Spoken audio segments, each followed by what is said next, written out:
Hey beauties, thanks for stopping by. I'm Joanna if it's your first time here, and this is part 2 of me relaxing my kinky straight unit. I didn't add the clips of me adding the rest of the relaxer to this hair because it was quite repetitive, so just make sure you watch part 1 where I show you where I'm actually applying the relaxer to this hair.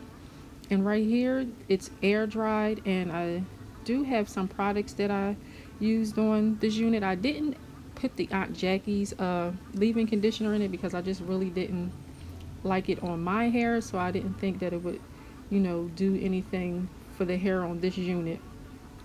Now I'm not really going to style it or anything like that. I'm just going to flat iron it and show you what the hair looks like after putting a relaxer in it. Now the only con that I did have with adding a relaxer to this hair was that it did turn out really brittle, and I ended up having to add some silicone mix to it, and it just really brought the hair back to life. And I really hope you enjoyed this video. Let me know in the comments what you think, and since you're here, give this video a thumbs up. Also subscribe and turn on the notification bell so you don't miss when I post any new videos.